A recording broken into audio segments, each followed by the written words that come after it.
thanks for joining us. It's Ian Jameson here with Ange. There's a few on the call, but that's great. So we're going to go a question each to start with, I think, and we've got a long list here, but we'll just kick off if you're good, yeah? Colin Watt, would you like to go first, Colin? Sure, thanks Ian. Hi Ange, how's it going? I'm good, thanks. Colin, how are you, mate? Yeah, doing good. Just before I ask the question, just wanted to pass the condolences on after the sad loss of Betty yesterday to his family and all of the Celtic family. So very sad to see that. But the question to you, Ange, you spoke at the start of the season about this being a long-term project, and the project has different phases to it. You'd say maybe phase one was the summer window, getting the players in, and then behind the scenes bringing in guys like Anton McElhone into the sports science department. As we approach phase two of this with the January transfer window coming, what do you see as the focuses for yourself and your team, both on and off the park, as we enter phase two of the project? Yeah, so I guess from my perspective, even though, as you said, I go into every sort of new opportunity or new job with a vision for the long term, but totally understanding there's some short-term objectives we need to attain as well, particularly at a club like this. So, I was very reticent to sort of talk too much about sort of the medium and long-term objectives of the club, because I didn't want people to think that we were dismissing what was before us. And as we all know, the early part of the season is a really important part of the season for this football club, both in Europe and domestically. So, my thoughts and probably my sort of remarks have been about the present, because I still think that's the most important part of what I'm doing.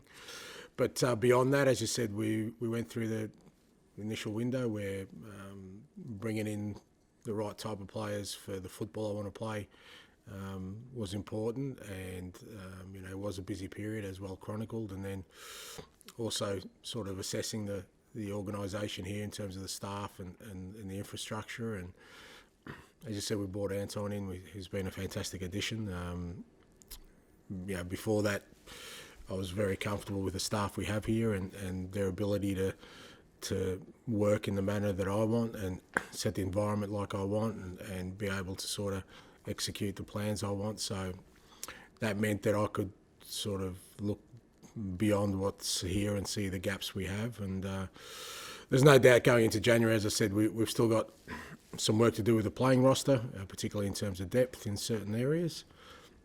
And then, I think in terms of the structure around here, I still think we need some work around our, recruiting and our whole sort of scouting department and that area. And that'll sort of be the next sort of focus for me, to make sure that, we get the right people in that area, so that we, it's probably the one area where, football is changing rapidly in terms of the information that's out there and how you get that information and how you use that information around, particularly around scouting. So that's kind of the next step for me in terms of sort of January.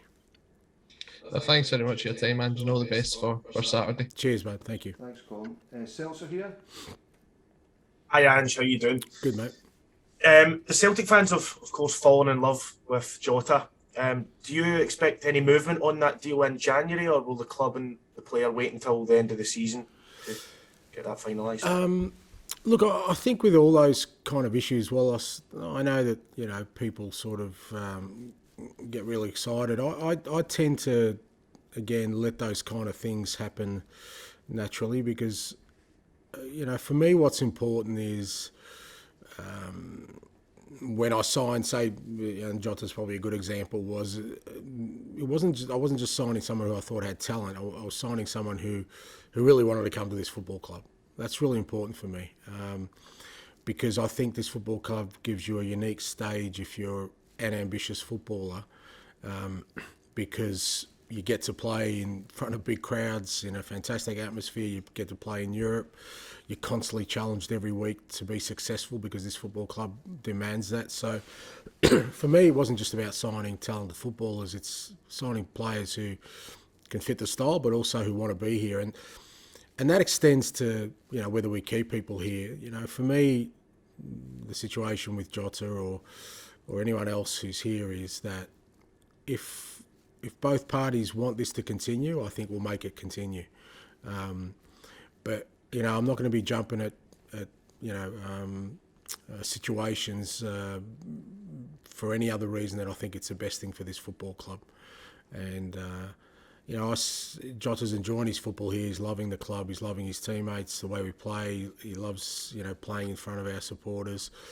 If that continues, then and he wants to stay at this football club, then we'll make. I'm sure we'll start those negotiations and come to an agreement. That's not going to satisfy everyone, because I think people just think you should just sign players as soon as they show some potential. But as I said, for me, what's more important is that we have footballers here who appreciate what they have, and Jota is certainly doing that at the moment. So I can't give you timelines.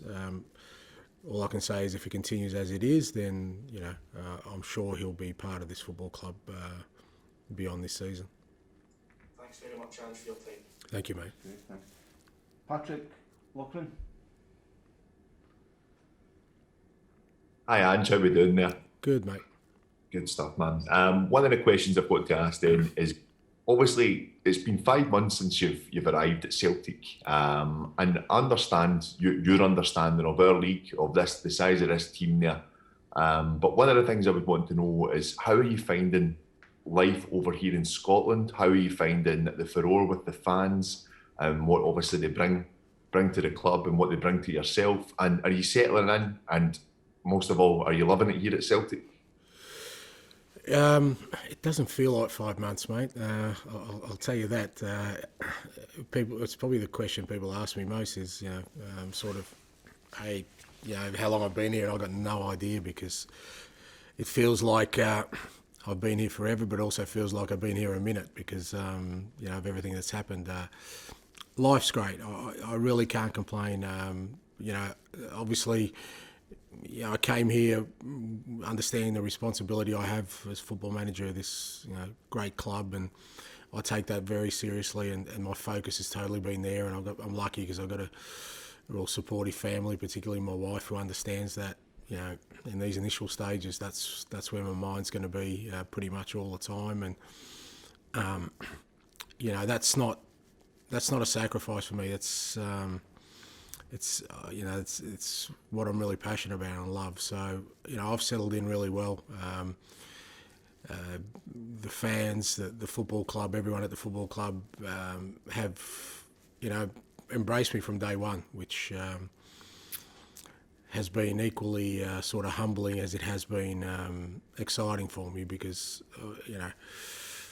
I know that I have not yet sort of probably earned the support I'm getting, because we haven't achieved anything yet, which again is a great incentive for me to give back and try and bring success to this football club. And generally life, it's great. As I said, my wife and my kids have settled really well. People have been really good to me, just in the general public.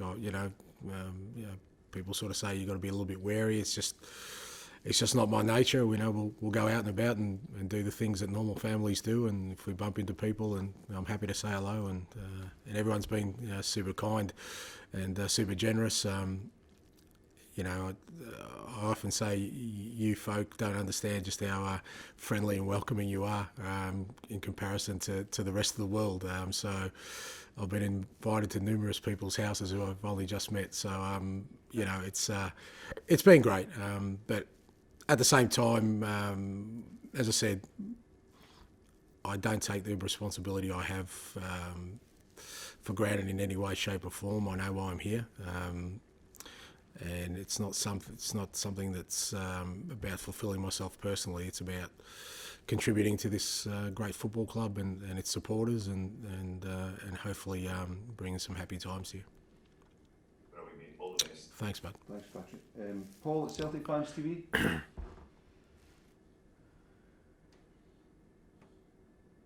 Hello, Paul. And we'll come back. Danny at 4 times. Danny. Yeah, good afternoon, and thanks for your time. And question for me really is, it's clear that momentum's been building over the last period of weeks. A really tough run of fixtures that feels like we've come out in a really good place. I think what's been clear is a real togetherness. The players, the management and the fans, certainly the last number of away games that I've been at, I'm really starting to see that come through. And you hear a lot about in football how important that is, that the fans and the players and the management team have got that connection and that togetherness. But from your perspective, why is that important? How does that help? Oh, look, it's essential. You can't have success without it. People sort of talk about it in many different forms. They'll talk about a sort of team spirit or a culture, but unless you're a total unified force as a football club, it's very hard to have success, because you're kind of then relying on so many factors from an individual perspective, that for it all to come together, it becomes insurmountable. We know how challenging it is to have success anyway, but being unified was essential for me, and I guess the key for me was we had 12 new players arrive in a dressing room. Quite significant personalities and characters had left the dressing room. So you kind of know there's going to be some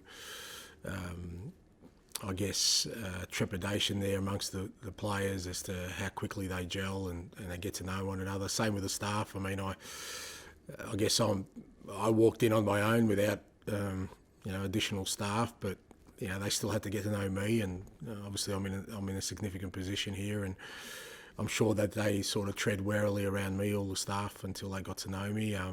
So we had to do all that quickly, and then I think what's been pleasing is that players and staff have embraced that challenge of trying to gel as quickly as possible. It's hard when you've been thrown together as strangers to do that, but there's been a common purpose there, and obviously Cal's been a big part of that.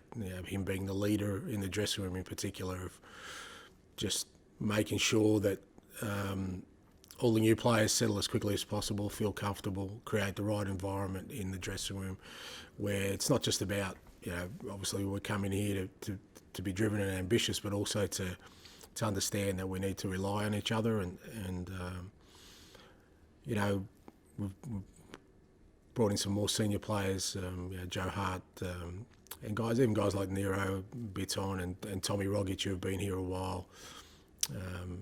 Those kind of people are really important to creating that, and then the key for me then became with the fans, and I said to the players from day one, I just sensed that the fans, if they saw us playing the football that I wanted us to play, they'll forgive us in the short term for any mistakes or inconsistencies if we're at it for 90, 95 minutes. If we're going at oppositions, if we're getting them up off their seats, if we're getting them excited, the fans will buy into that. And pretty much from day one, and you guys all know we haven't been the most consistent from the first day. What has been consistent is that the supporters have been right behind the team, and that's great, because the boys are feeding off that. I know they are. They're looking forward to every game, home and away, knowing that the support's right behind them, and that energy can drive them on. So hugely important. Again, it's still in the early stages, something we need to grow, and it's a challenging thing, because I don't want players to become comfortable here either. It's making them understand, as you said, we've been through a really good period, but it means absolutely nothing if we go flat again. We got to drive on and be better in this period than we were in the last, and that's my job, to make sure that I can drive everyone in this organisation to reach their potential. Thank you. Thanks, Erin. Hi, Erin. Hi, Ange. Thanks very much for your time. Pleasure. Since you've joined Celtic, you've clearly demonstrated how much you've bought into the ethos and the core beliefs held by much of the support and what Celtic truly means. The Celtic supporters are a poetic group of supporters with a close connection to their faith and heritage, which you would have seen last week at the Tommy Burns story, and I'm sure you would agree there wasn't a dry eye in the room. After attending the play, how much did the story and the atmosphere in the room help to further your understanding of Celtic? And what did you take away from the play, both from a managing and a personal perspective? Yeah, look, in terms of buying into sort of the ethos and the culture, I haven't had to do that too much because it's just fairly closely aligned to my own beliefs and my own sort of upbringing. So I felt comfortable from day one. I knew I would because I kind of understood the football club I was walking into, and so it was a lot easier for me maybe to understand, you know, the kind of culture and the kind of football and the kind of person that this football club wants to be at, sort of in this sort of position, because as I said, it's closely aligned to my own beliefs, my own values, my own upbringing. So I guess that's, with those kind of things, it resonates more when it's more natural than I think for me trying to, you know, persuade people of that I believe in this. So yes, I think that's probably the primary reason that maybe people have responded positively to me in the position. In terms of the play, yeah, it was fantastic. Loved every minute of it. You know, obviously well aware of Tommy Burns and his story, and but you know, the people putting on the production, it was obviously something very close to their hearts, and you know, they played it that way. And you know, what came through is, I think I said a couple of days after, is you can admire the accomplishments and the achievements, but it's the man that sort of breaks through. And I said that about sort of Ferenc Puskas when I got to spend time with him, that these great people, the greatest people, are the ones who stack up as men or women rather than just their achievements. And you can see with Tommy Burns, it's a reason that, you know, people hold him in such high regard.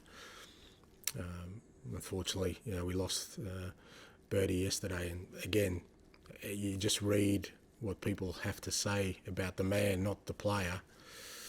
There's a great lesson there for everyone, I think, not just me. I think for every person out there, that being a decent human being, being irrespective of your achievements or your status in life, goes a long way to ensuring that you do leave the right sort of legacy for yourself, your family, and your name.